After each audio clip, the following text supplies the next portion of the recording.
Hi నమస్తే welcome అందరికీ స్వాగతం. మణికంఠను ఆడియన్స్ గెలిపించాల్సిన పని లేదు. గెలికి ఇదిగో హౌస్ బ్యాచ్లో ఉన్న కన్నడ బ్యాచ్ అంతా అతనిపై విషం చిమ్మి వాళ్ళే గెలిపించేటట్టుగా కనిపిస్తున్నారు. మణికంఠ సింపతి గేమ్ ఆడటం కాదు, అతని సింపతి గేమ్ని వీళ్ళే వర్కౌట్ చేస్తున్నారు. ఒక్కొక్కరు మణికంఠపై పడి మామూలుగా ఏడవడం లేదు. వీళ్ళకి ఆడడం చేత కావడం లేదో కానీ సింపతి గేమో ఇంకో గేమో ఏదో ఒకటి చేస్తున్నాడు, కంటెంట్ ఇస్తున్నాడు. అతనిపై పడి ఏడవడం వీళ్ళ ఆటగా మారింది బిగ్ బాస్ హౌస్ లో. నాగార్జున ముందే ఇదే చేస్తున్నారు. ఈ రోజు తాజాగా రిలీజ్ అయిన ప్రోమోలో నన్ను చూసి ఎడకురా, నీ ఏడుపే నా ఎదుగుదల, నీ ఏడుపే నాకు దీవెన, రోడ్డుపై వెళ్లేటప్పుడు లారీలు, టాక్సీలు, కార్లు వెనక తరచుగా ఈ కొటేషన్లు కనిపిస్తూ ఉంటాయి. అయితే ఈ కొటేషన్ బిగ్ బాస్ హౌస్ లో మణికంఠకి వర్తిస్తుంది. ముఖ్యంగా నీ ఏడుపే నా ఎదుగుదల అన్నది మణికంఠకి కరెక్ట్ గా సూట్ అవుతుంది. అయితే ఇక్కడ అతని కోసం ఏడ్చేది ఒకరు కాదు, ఇద్దరు కాదు, హౌస్ మొత్తం అతను సేవ్ అవుతున్నారని ఏడుస్తూనే ఉన్నారు. అతని సేవ్ చేసేది ఆడియన్స్ అయితే వీళ్ళు మాత్రం ఆడియన్స్ నిర్ణయానికి కట్టుపడకుండా వాళ్ళ గోధును వాళ్ళే తవ్వుకుంటున్నారు. ఇక ఈ రోజు ప్రొమోలో కూడా ఇదే జరిగింది. నిజానికి శనివారం నాటి వీకెండ్ ప్రొమో మధ్యాహ్నం తర్వాత వస్తుంది, కానీ ఆల్రెడీ షూట్ నిన్ననే కంప్లీట్ కావడంతో ప్రొమో తొందరగా వచ్చేసింది. అయితే ఈ ప్రొమోలో నాగార్జున ముందే మరోసారి హౌస్ మేట్స్ టార్గెట్ అయ్యాడు మణికంఠ. నిన్నటి ఎపిసోడ్ లో ఏమో హౌస్ లో ఎవరు ఇష్టం అంటే లోపల మణికంఠపై విషం చిమ్మించుకున్నా కూడా మణికంఠ ఇష్టం ఇప్పుడిప్పుడే నచ్చుతున్నారని చెప్పారు. ఎందుకంటే అతన్ని ఆడియన్స్ సేవ్ చేస్తున్నారని, అతనికి క్లోజ్ అవుతున్నట్టుగా నటించారు. కానీ గంటల వ్యవధిలోనే మళ్ళీ మాట మార్చేశారు. హౌస్ మొత్తం మణికంఠని టార్గెట్ చేస్తూ మరోసారి విషం చిమ్మారు. ఇదే మీకు వైల్డ్ కార్డ్ ఎంట్రీలు లేకుండా చివరి రోజు అని హింట్ ఇచ్చాడు నాగార్జున. ఆ తర్వాత మిర్రర్ గేమ్ ఆడించారు. ఒక్కొక్కరు 2 అద్దాలు పట్టుకొని వాళ్ళలో నెగిటివ్ పాజిటివ్లు చెప్పమన్నారు నాగార్జున. విష్ణుప్రియ నిఖిల్ని అద్దంలో చూపించి చీఫ్ నుంచి దిగిపోయిన తర్వాత చిన్నపిల్లలా బిహేవ్ చేస్తున్నాడని అన్నది.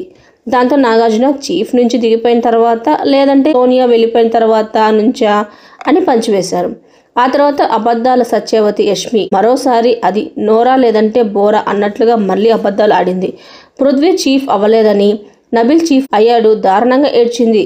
అదే విషయాన్ని నబిల్ ప్రస్తావించడంతో లేదు సార్, నబిల్ మెగా చీఫ్ అయ్యాడని ఏడవలేదు, నాకు ఇంగ్లీష్ రావడం లేదని ఏడ్చాను అంటూ అబద్ధం ఆడింది. ప్రేరణ దొంగదారిలోనైనా పృథ్వీకి గెలిపించలేదని విషం చిమ్మింది యష్మి. కానీ ఇప్పుడు మాత్రం తాను ఏడ్చింది అందుకు కాదు, ఇంగ్లీష్ కోసం అంటూ సొల్లు రీజన్స్ చెప్పింది. ఇక వీకెండ్ వచ్చేసరికి గతంలో అఖిల్ సార్థక్ మాదిరిగానే నాగార్జున ముందు తెగ నటించేస్తున్నాడు నాగమణికంఠ. ప్రేరణతో స్టార్ట్ చేశారు. నిఖిల్ని టార్గెట్ చేయడం అయితే ప్రేరణ చెప్పిన పాయింట్లలో క్లారిటీ ఉంటుంది. ఆమె లోపల ఒకటి పెట్టుకొని పైకి మాట్లాడదు కాబట్టి మణికంఠ గురించి ఏదైనా అనుకుంటుందో అదే చెప్తుంది. అయితే మణికంఠ టాప్ ఓటింగ్లో ఉన్నాడని బిగ్ బాస్ చెప్పినప్పటి నుంచి అతన్ని ఎలిమినేట్ చేసేయండి బిగ్ బాస్ అని సీతతో కలిసి గొంతు కలిపింది. ఇప్పుడు నాగార్జున ముందు కూడా అందరూ అతన్ని ఫీల్ అవుతున్నప్పుడు షోల్డర్ ఇస్తాడు అని అన్నది. ఆ తర్వాత విష్ణుప్రియ అతనికి తన స్వార్థం తప్ప ఇంకేమీ పట్టదు అని అన్నది. ఆ తర్వాత సీజన్ 8 పెద్ద శుద్ధపూస నిఖిల్ కూడా మణికంఠ స్వార్థంగా ఆలోచిస్తున్నాడు అని అన్నాడు. అంతా బాగానే ఉంది, కానీ మణికంఠ ఏడుస్తుంటే ఓదార్చడం అనేది మనిషి పుట్టినోడు ఎవడైనా చేస్తాడు. ఓ మనిషి ఏడుస్తుంటే ఓదార్చడం అనేది సాటి మనిషిగా ఎవరైనా చేస్తారు. అది కాకుండా హౌస్లో ఉన్న వాళ్ళు మణికంఠ కోసం ఏం చేశారు అనేదానికి మాత్రం సమాధానం లేదు. అనర్హుడు ఎవరు అంటే మణికంఠ, నామినేషన్స్లో ఎవరు అంటే మణికంఠ. వరుసగా 5 వారాలుగా ఎక్కువ నామినేషన్స్ పడింది అతనికే. చీఫ్గా ఎవరిని తప్పించాలంటే మణికంఠ, గేమ్ నుంచి ఎవరిని తప్పించాలి అంటే మణికంఠ, ఎవరిని ఎలిమినేట్ చేద్దామంటే మణికంఠ. హౌస్ మొత్తం ముక్కుముడిగా అతన్ని టార్గెట్ చేయడం ఎంత నిజమో అతని సింపతి గేమ్ ఆడుతున్నాడు అనేది కూడా అంతే నిజం.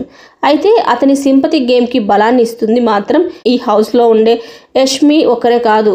ఇప్పుడు హౌస్లో వాళ్ళంతా మనీ పోవాలనే కోరుకుంటున్నారు. మాట్లాడితే మేమంతా అతనికి సపోర్ట్ చేస్తున్నాం అని వాళ్ళు చెప్పుకోవడం తప్పితే చూసే ఆడియన్స్కి మాత్రం అది కనిపించడం లేదు. అందుకే మణికంఠకి సపోర్ట్ చేస్తున్నారు ప్రజలు. సో బయట పబ్లిక్ అంతా కూడా మణికంఠకి ఆల్మోస్ట్ ఓట్స్ పడేటట్టు చేస్తున్నారు. అందుకే మణికంఠ హైయెస్ట్ నామినేషన్స్లో హైయెస్ట్ ఉన్నాడనమాట. సో మరిన్ని వీడియోస్ కోసం నా ఛానల్ లైక్ చేయండి, షేర్ చేయండి, కుదిరితే సబ్స్క్రైబ్ చేసుకోవడం మాత్రం మర్చిపోకండి.